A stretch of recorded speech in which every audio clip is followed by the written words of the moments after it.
The forest lands are British Columbia's most magnificent resource. From the lush coastal stands of Douglas fir to the ponderosa pine country of the interior, the forests contribute greatly to the quality of life in our province. More than half of BC's land base is covered with forests. They are home to birds and wildlife, and they provide forage for livestock during the summer months. Campers and sportsmen of all kinds find beauty and adventure in their midst. BC's forests have been central to the development of our economy and standard of living. Our forest products are shipped across the country and around the world. Preserving the forest base is critical to the future of the province. That's why the British Columbia Ministry of Forests has developed a new approach to forest management.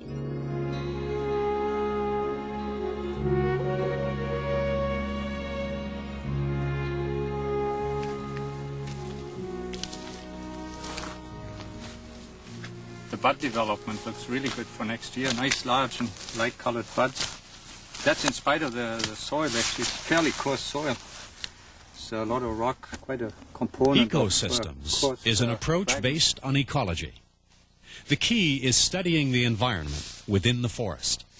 All the components of the forest, vegetation, soil, terrain, moisture, nutrients, and wildlife, give us clues about the suitability of the site for logging, slash burning, or planting.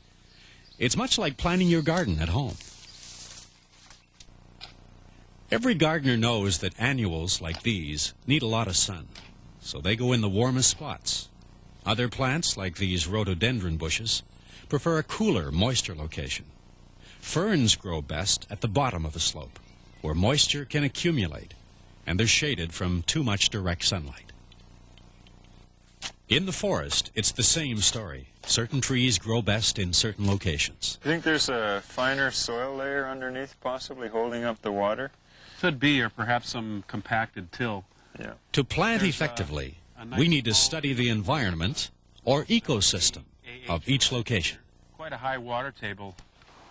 On a lower slope in the south coast region of the province, western hemlock will do well. These young trees will be monitored for 5 years until they are well established. In a drier site further up the slope, Douglas fir is the best species to plant. Here the slash was burned to make planting easier and to control the competing plants. Choosing the right species and preparing the site are the keys to vigorous second growth.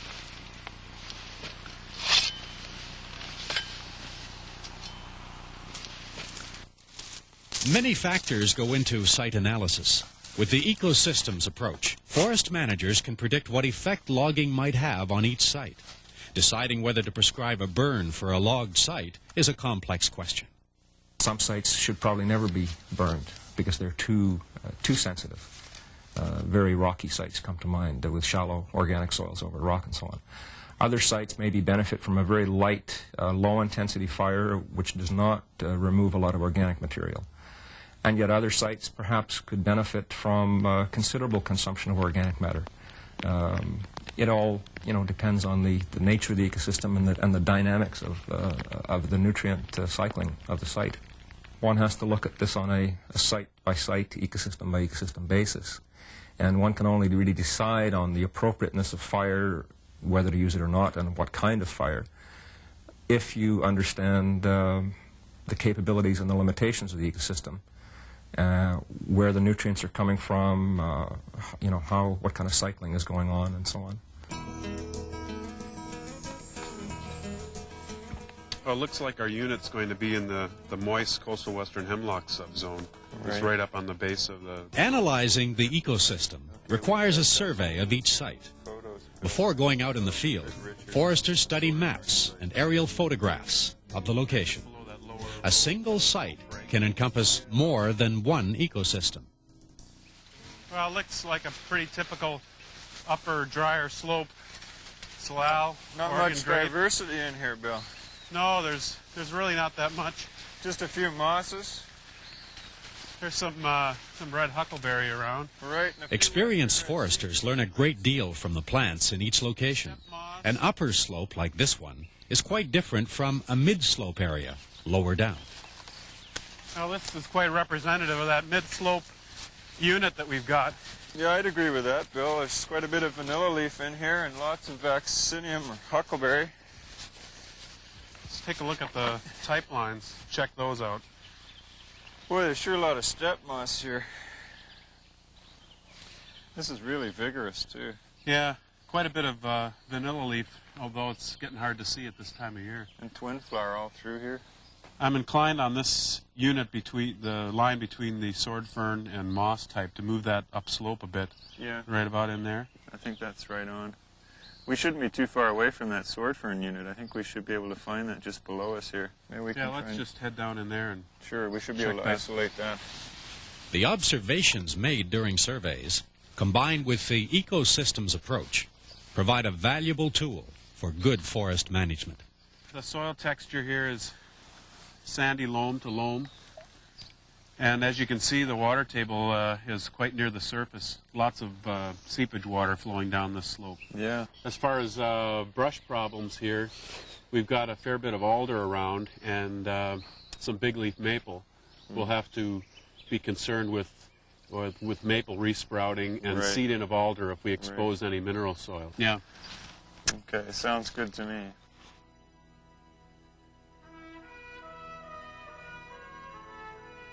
The silviculture standards of the British Columbia Ministry of Forests are based on the ecosystems approach.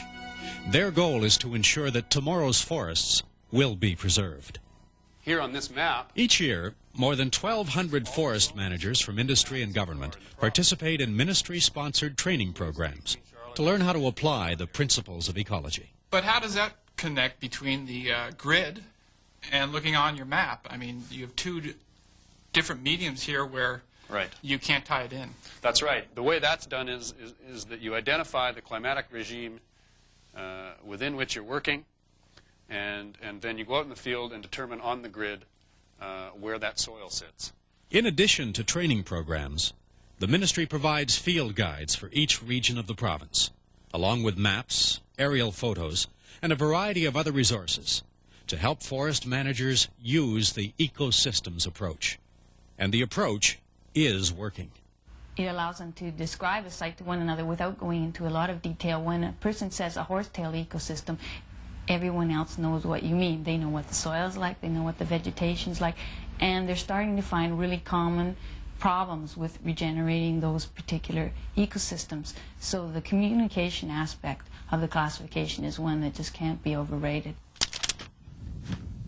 The benefit ultimately will be that we will be able to grow again good forests. We in the past, when we may have planted some trees on sites that were not quite as suitable for them, the growth potential would not have been there, and we might not have gotten the volumes that we can get by using good ecological measures. Like if you plant a tree on the site that it is most suitable to grow on, then that tree will also produce the most wood in the shortest time. Now we can go out and look at ground species that are growing, and from that we can determine what type of moisture level we have, what type of nutrient levels we have. We can see the species that are growing. You can see what used to grow there before, and based on scientific principles, based on research, based on experiments that have been conducted, plus our own experience, you can put a much better picture together as far as where our dollars are going to be best spent in getting good future results. The objectives have to be better forest management and forest management at the lowest cost. And the ecological classification system gives every forester a common basis from which to work. If we're all using the same system, then the chances are that forest management will be better practiced. We can learn from each other's mistakes and each other's successes because we have a common system upon which to rate the area. We can talk the same language, basically, whether we're in Cayucot or in Clackwood Sound or at Cowichan Lake. The more appropriately we tailor our prescription of site preparation, logging, and regeneration to the site, the more quickly will we return that site to a productive, aesthetically pleasing kind of condition.